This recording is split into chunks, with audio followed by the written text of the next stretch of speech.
আলহামদুলিল্লাহ, এখানে আমাদের বারান্দায় অল্প কিছু টব আছে। এখানে এই যে এই টবটাতে আমি বরবটি বিচি লাগিয়েছিলাম, এখন গাছ হয়েছে। দেখেন আলহামদুলিল্লাহ, এটার মধ্যে বরবটি ধরেছে।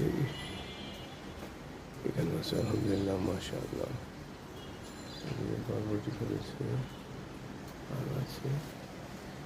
এই দেখেন আপনার এই যে ছোট্ট বারান্দা, ছোট ছোট দুটো টব 6-7 ইঞ্চি হবে, এগুলোর মধ্যে মাশাআল্লাহ কি ভালো হয়েছে। এই জন্য আমাদের উচিত বারান্দায় যেখানে একটু আলো আসে সেখানে টব, বিভিন্ন টব রেখে অল্প মাটি দিয়ে যে একটা সবজির চারা লাগাতে পারেন, সবজি বপন করতে পারেন, যেটাতে একটা মরিচও যদি আপনি ফলাতে পারেন তাহলে সেটা তো কম না। এখানে পুঁই শাকের গাছ,